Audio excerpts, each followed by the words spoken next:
খুলনা বিভাগের মধ্যভাগের একটি জেলা ঝিনাইদহ। সম্প্রতি আইইডিসিআর ঝিনাইদহ শহরের ২৭০টি বাড়ি ঘুরে ১৬২তেই এডিস মশার লার্ভা পেয়েছে। এতে ঘনত্ব মাপার সূচক ব্রুটো ইন্ডেক্স দাঁড়িয়েছে ৬০%, যা উচ্চ ঝুঁকিপূর্ণ বলছে আইইডিসিআর। পাশের জেলা মাগুরাও রয়েছে উচ্চ ঝুঁকিতে। এখানকার ব্রুটো ইন্ডেক্স ৫৫.৫ ভাগ। তবে জেলা দুটিতে এখনও নেওয়া হয়নি ডেঙ্গু নিধনে দৃশ্যমান কোনো পদক্ষেপ।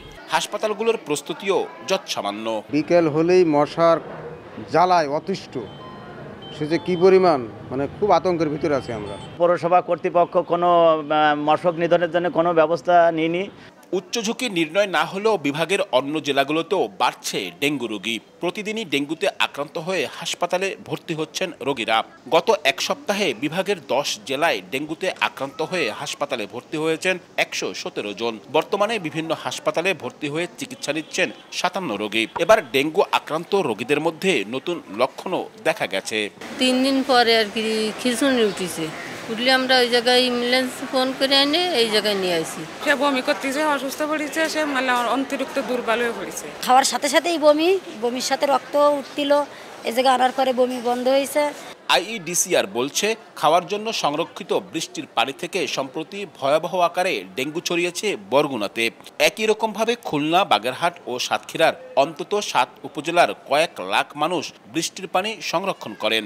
এসব নিয়ে আইইডিসিআর এর এমন শঙ্কার প্রতিবেদনের পরেও স্বাস্থ্য বিভাগের উদাসীনতা কিংবা মশক নিধন কার্যক্রম জোরদার না করলে ভয়াবহ হতে পারে এ অঞ্চলের ডেঙ্গু পরিস্থিতি, মত বিশেষজ্ঞদের।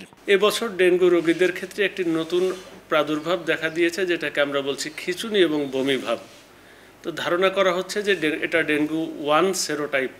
এরকম পরিস্থিতিতে আমরা বলছি যে সমন্বিত ডেঙ্গু প্রতিরোধ কার্যক্রম প্রয়োজন। ডেঙ্গু নিয়ন্ত্রণে স্থানীয় প্রশাসন থেকে স্বাস্থ্যসেবায় নির্দেশনা দেওয়া হয়েছে বলছে স্বাস্থ্য অধিদপ্তর। চিকিৎসকদের যথেষ্ট পরিমাণে প্রশিক্ষিত করা হয়েছে। তাদের ডেঙ্গু রোগীর যে ফ্লুইড ম্যানেজমেন্ট কিভাবে করতে হবে, তার প্রোটোকল, সেগুলো সুন্দরভাবে চিকিৎসকরা জানেন।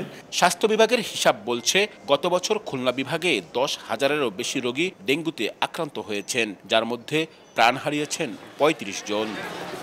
আব্দুল্লাহ আল মামুন রুবেল, সময় সংবাদ, খুলনা।